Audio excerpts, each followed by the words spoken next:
So this video is actually based on a request. I had a really great question via Instagram from Drummer Thumb. I believe your name is actually Dave. Hey Dave, great question. The question is, can you do a video or a blog post about how to make transcription a regular habit? Well, I'm going to go one step further. I'm going to make two videos because there's actually two questions in there. The first is, how do you make things a habit? Number two, how do you get into transcription? So we're going to cover both of those, two separate videos. First of which on forming positive habits and sticking to them.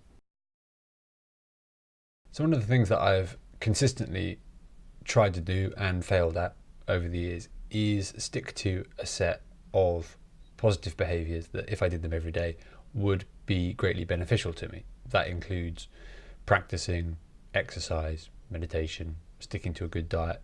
You name it, I've tried it and I've failed at it. So in spite of the amount of time that I spend preaching to the internet, either via videos or through blog posts, writing or talking about how to do things better and more efficiently, I'm actually really good at procrastinating, about putting important things off. I'm frequently fairly lazy and disorganized and often quite an ineffective human being. But there are some things that I have done which have really helped to disrupt my tendency to avoid doing any work. So here are 7 tricks to forming positive habits and making them stick. The first thing on the list, which I'm a huge fan of, is daily rituals. Having a set of things that you do every day and you keep it the same. Now, a lot of my work, particularly the music related stuff, is very unpredictable, and having a sort of set of behaviors in place that I try and keep the same every day helps me to have the semblance of control and gives me some sort of order within the chaos and stops me going completely insane trying to juggle numerous projects at once. So if you are sort of a self-determined individual, if you're self-employed, if you're a creative and you are in charge of your time, no one else is telling you where to be, what to do and when to do it, then I think it's really important that you sort of take control of your life and give yourself some sort of routine or regime that you stick to as much as possible. So first thing, I try and get up really early or relatively early, regardless of whatever time I've been to bed, how much sleep I may or may not have had. And as soon as I got up, made some coffee, I will do some journaling for a few minutes just to clarify some long-term goals and what I'm going to do that day. And I find that that sort of keeps me on task. After the journaling, I will try and do some exercise, and then I will make time to meditate. Those things put me in a good state of mind, gets my body ready for whatever work I have to do, and generally helps me to be more consistent and more effective from day to day. Tip number 2 is to try and script as much of your day or week as possible in advance. Now, I wrote an article on this in the How to Practice series and made a video about it called What Gets Measured Gets Managed, and it's about tracking your practice. So if you haven't seen that or read the article, go and check them out. The links will be in the video description below. There's a lot of strategies in there for time management, etc. But one of the things I talk about is the importance of trying to plan my week in advance. So if possible, I will sit down on a Sunday with my laptop and iCal and in as much detail as possible script everything I'm going to be doing the following week, where I'm going to be, what I'm going to be doing, how I'm going to do it. And that removes a lot of the obstacles and a lot of the decision paralysis. So if you find that you suddenly have half an hour to practice and you spend 15 of those minutes deciding what you're going to practice, then you've wasted half your practice time. If you know exactly in advance what you're going to be working on that week, you get a lot more done. Obviously, you need to maintain some sort of degree of flexibility because stuff happens all the time. So things will get moved around, but in general, I try and give myself a little path to follow for each week, and that really helps. In regards to putting that in the context of transcription is something that's very difficult to do unless you are on your own in a quiet room. So it's difficult to do it on public transport or generally in public. You can't really do it in a restaurant. You get some funny looks. If you do, you generally need to be with an instrument unless you have exceptional ears. So working out where and when you can transcribe ahead of time will help you stick with it.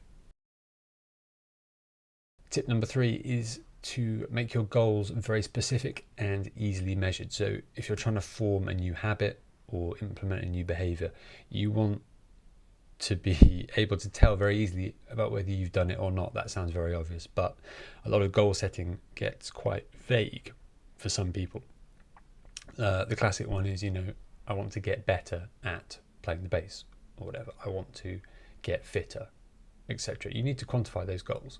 So if you're looking to, let's say you're looking to improve your improvisation skills, rather than just saying, my goal is to spend some time every day getting better at improvisation, a better way to do that, a more easily measurable way of doing that, would be to quantify it by saying, right, this week I'm going to transcribe and memorize 3 licks, 3 2-5-1 licks from a solo that you might have in mind. Great. Do that the first week. The second week, take those licks. I'm going to take the licks that I know now, I'm going to practice them in all 12 keys. Great, that's your second week done, and you've definitely improved improvisation if you know this stuff. And then the third week, I am going to get them up to speed. I'm going to be able to play them in 8th notes at 200 BPM, and I'm going to be able to apply them to every single standard that I know. Great, that's 3 weeks of work, and at the end of those 3 weeks, you have an easily quantifiable measure about how much you have improved towards your goal, and that will sort of keep the momentum going, and it prevents you from wandering off task. It keeps you focused, and it's a more effective way of doing things than just having a vague ideal of getting better at something. So quantify your goals. Related to the goal setting thing is point number 4, which is don't try and do too much too soon. Give yourself an easy win by starting out with 5 minutes a day on something, or whatever it is you choose to do. It could be exercising, it could be practice, it could be transcription, ear training, whatever, it doesn't matter. If you suddenly try and set a goal of radically altering your diet overnight, then chances are you won't stick to it because it's a massive change. If you say that suddenly you're going to train for a marathon and you try and run 25 miles, 26 miles even, on the first training session, then you'll just break yourself and you won't stick to it. But if you start out small and do it every day, then you will naturally improve over the course of time and you're more likely to stick with it. So it doesn't matter what your goal is, start with 5 minutes, but do it every day. Doing 5 minutes every day is much more effective than doing half an hour or 40 minutes once a week, because of how our brains retain information and how we develop skills. So again, doesn't matter what you're going to do it for 5 minutes. You might manage more than 5 minutes, that's great, but if you don't beat yourself up about it. At least you've done 5 minutes every single day and you will see the improvement after a week. In order to make yourself feel more accountable for your new habits and sticking to them, it's important that you keep things as visible as possible. So one method that is fairly popular and stems from a story about Jerry Seinfeld that may or may not be true.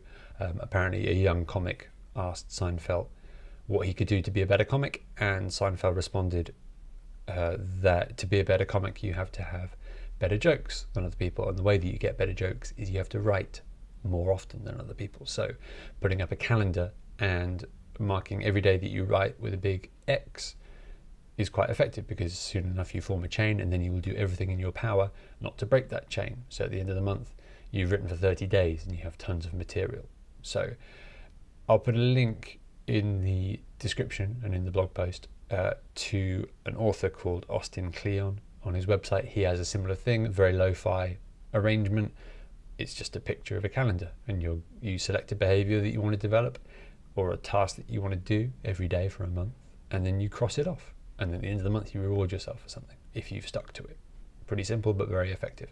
This week I've actually been trialing a variation on that, which I got from a friend of mine who is an NLP trainer, and I will put a link in the blog post to his blog post where he mentioned this, blogging about blogging. How very 2018. Anyway, this is what we call a habit sheet. I've actually called it a standard sheet. Some people call it a value sheet. Doesn't matter what you call it. The important thing is that you do it. So, I don't know if the camera will focus in on this. Possibly. Anyway, we have some behaviors around here. So meditation, exercise. I'm writing a book at the moment, so trying to get myself to do that every day. Video editing, transcription, obviously. And then I'm getting married next week, so I have to learn to tie a bow tie in the next 7 days or so, and I have to wear in my wedding shoes so they don't blister my feet on the day. So I'm doing those things every day.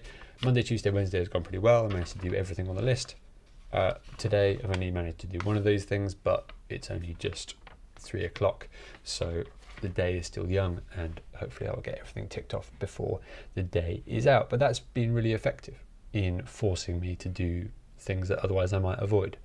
And there's definitely a lot of power in actually writing it out physically by hand rather than putting it into a computer. And I think that's true of the journaling thing as well that I mentioned in point 1. Things tend to stick a lot more if I write them down with pen and paper than if I just type them in on a laptop.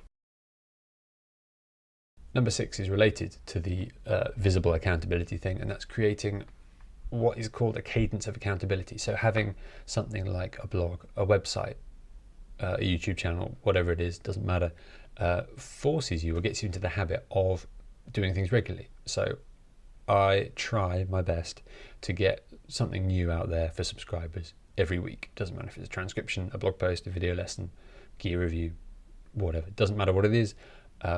I just know at the end of the week I have to put something out, and that forces me to get into that routine of regularly creating things and regularly doing work that I might otherwise avoid. I do the same thing with music.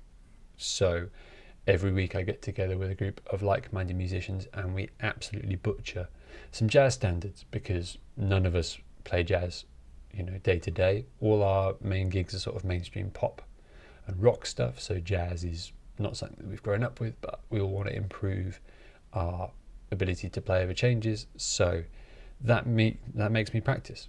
That makes me work on things I would otherwise avoid and things that I don't have to get together for the gigs that I do out in the real world.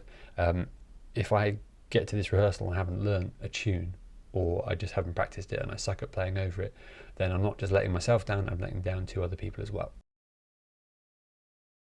Having other people to hold you accountable for your new habits is hugely effective, because it's very easy for you to make excuses to yourself. If you have to explain things to someone else and explain why you haven't done something, it's much harder. So get yourself a sponsor for your new behaviors. Tell someone about what you're going to do and make sure that they check up on you.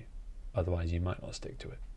So those are some tips which have helped me beat procrastination and stick to certain habits. In the blog post I'm going to put a list of resources, particularly some of my favourite books that I read from time to time. I think it's important to surround yourself with fairly cheesy but motivational self-help literature on a regular basis, because there are some great ideas in those books and some strategies that have really helped me. A lot of them haven't, a lot of them have been useless, but you can pick and choose from the best on the list, so you won't waste much time.